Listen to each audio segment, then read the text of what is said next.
I always thought we live in a society where the minority opinion was not the majority voice. Yeah, who am I kidding? It's 2024 and social media exists. Connor Wegman pissed off a lot of people in the state of Texas for talking about the rivalry between Texas A&M and Texas that's finally back on our television screens for the first time in over a decade, and how he guarantees that it's going to happen. They're going to beat the Longhorns at Kyle Field.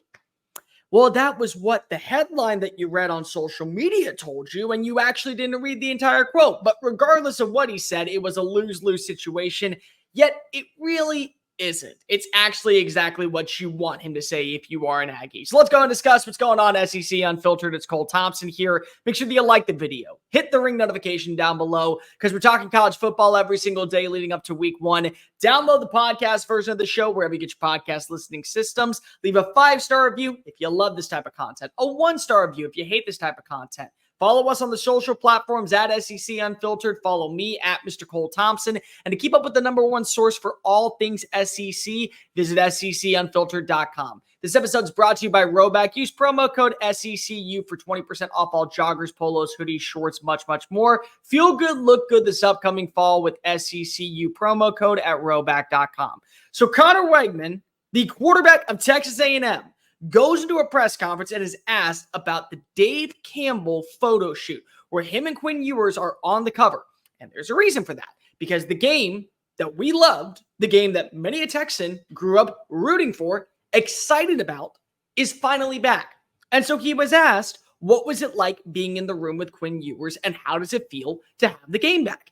And naturally, people who work in social media know how to push the right buttons to get fans talking, because they don't give you the entire context, because of why would they do that when they know that you're just going to read something and think that you understand the entire premise of the conversation. Yeah, here I am, just making America smarter, one full quote at a time. Let's read it together, shall we? Connor Weigman said, I've always wanted to beat Texas. That's a given. That's going to happen. I've always wanted to beat Texas. That's a given. That's going to happen. So many people, how dare he say that? How dare he think that A&M is ever going to be able to go toe-to-toe with Texas? How dare he think that the Longhorns, fresh off of winning a Big 12 title, the favorites to go to Atlanta, one of the favorites to go win a college football playoff, is going to bend the knee in Kyle Field to the Aggies? Yeah, what he really said was, I grew up in Aggie because my entire family was Aggies. I grew up on this rivalry. I know what this game is. I know what the atmosphere is. I know what the ambiance is. And I know what the hostility is. Of course, I've wanted this to happen. And I'm going to do everything in my power to make sure it does happen. So for anybody out there that's an A&M fan that is against what he said, let me ask you, what would you like him to say in that instance? Sure, we know that they're a great team. It's really fun for us to be able to go toe-to-toe with them. And hopefully we'll give them a good old golly try.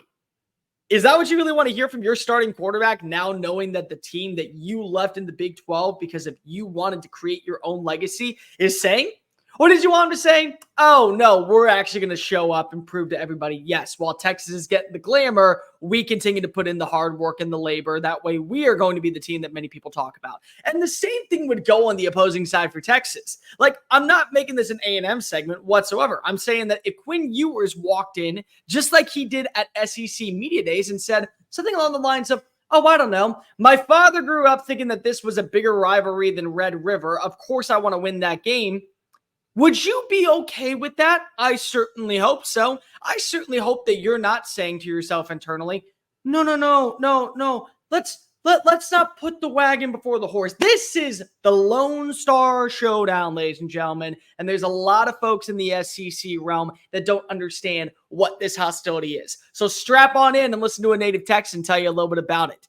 This was a game on Thanksgiving night to where you'd have fans from both sides go eat their Thanksgiving dinners in the parking lot at Kyle Field right outside of DKR and make that walk into the hallowed halls of a college football Lone Star Showdown. And they would be excited and they would be pleased and they would enjoy knowing that this was going to be a game that would be talked about throughout the weeks. Radio stations in Houston, in Lubbock, in College Station, in Austin, in San Antonio, all across the entire state would be talking about this game leading up to it. It was right up there with the Cowboys playing on Thanksgiving evening because you want to know why? This was the prime rivalry of the state. Now, don't get me wrong for 1 second. You certainly had other primetime games like Red River, which still are going to be a part of the SEC. But for many of folk, you grew up rooting for one team. You were either burnt orange or you were maroon. That was the case. And so for us, who have been waiting for this game to come back, it's nice to hear a quarterback talk about how he wants to beat the team. And you want to know what? Connor Wegman's a good enough quarterback to do so. Now, I'm not saying it's going to happen. I'm not going to go as far as Chris Phillips to predict that this is a game that will go down in infamy for the Aggies and Mike Elko in year one. I'm not bold enough to make that call just yet. But I am bold enough to say that Connor Weigman is flying under the radar. Many of people that work in the mainstream media have brought up throughout the entire offseason that he is an injured-prone quarterback. You do realize that, no, he's not. In fact, he's had one injury since his time at Bridgeland High School when he was a multi-sport athlete and once considered to be a major league prospect. Oh, by the way, before he actually committed to football entirely, he also was committed to Jim Schlossnagle and the Aggies baseball program, where he was projected to be one of the top 3 hitters and play shortstop on weekends in the spring. But he decided to go play quarterback, and he's been a pretty damn good one when on the field. 16 touchdowns against 2 interceptions in 8 starts, not to mention a completion percentage above 62%. And on top of that, he also has 2 more rushing touchdowns. So 18 touchdowns in 8 games. I feel like that you got something cooking. And by the way, when you go back and you remember how he looked in the one game where he threw the interception against Miami, offensive line was abysmal. One of the biggest things that Mike Elko needed to make sure that he got right was the offensive line hire. And that's why he went and brought in Adam Cushing, who just turned Graham Barton during his time at Duke into one of the premier first-round talents and is now a member of the Tampa Bay Buccaneers. He was an all-ACC lineman. You get that for Trey Zoon, for Chase Basantis, for Cam Dewberry? Yeah, I'm going to say that that's a massive win, not just for Connor Weigman, but for the A&M program as a whole. And so you give me that, easily Connor Weigman as a quarterback can go ahead and bounce his way around for 4 quarters against the Longhorns defense. And I can say the same thing about Quinn Ewers. And honestly, isn't that what makes this game so majestically awesome in 2025 or 2024? We don't know what the future is going to hold for either of these squads. It's a new era of the SEC, ladies and gentlemen. Do you remember back in 1992 when Arkansas and South Carolina joined the conference? Anybody remember how the narrative switched for those teams? Anybody remember what happened in 2012 when Missouri and Texas A&M joined the SEC? Narrative switched regarding teams. At one point, Arkansas was viewed as a prime contender for a national title. Now, they're just trying to make sure they get the right funds in order to be able to bring in a coach that is going to get them to 8-4. They'll call that a winning season. The way that we view Missouri right now, they're supposed to be one of the rising stars in the SEC after being kind of middle of the pack. And A&M could easily be in that same conversation because they have the funds to do so. Regardless, I'm okay with what Connor Weigman said. And I think most people should be as well, because this is what rivalries are about. This is what makes the SEC one of the best locations in all of college football and why these games matter. You don't understand. From an outside perspective, there were many a fine folk out in the Lone Star State that have been calling for this game back. They have been begging and pleading and trying everything possible to see this matchup. It's why whenever you go to a Longhorn versus Aggies baseball game, it's flocked to the brim inside the stadium just to see either a horns down or a thumbs down and the animosity be right back. And you get to double it now because Jim Schlossnagle in the middle of the night decided to pull not just a Lane Kiffin, but probably even worse, a Tommy Tuberville.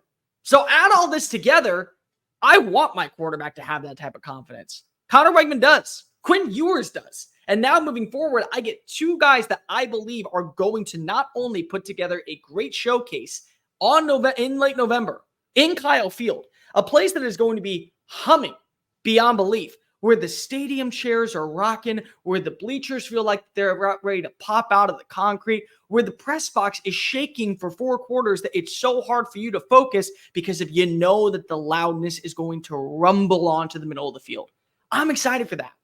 If you want your quarterback to say anything other than, yeah, we're going to beat the Longhorns in year one, you certainly need to readjust your fandom perspective, not the quarterback's mindset. But let me know in the comment section down below. Were you annoyed that you read a headline and didn't actually read the entire quote? Were you annoyed that Connor Wegman opened his mouth? Also, make sure that you follow us on social media, TikTok, Facebook, Instagram, Twitter, at SEC Unfiltered. Download the podcast version of the show and keep up with the #1 source for all things SEC. Visit SECUnfiltered.com. I'm Coach Thompson. Until next time, folks. Later.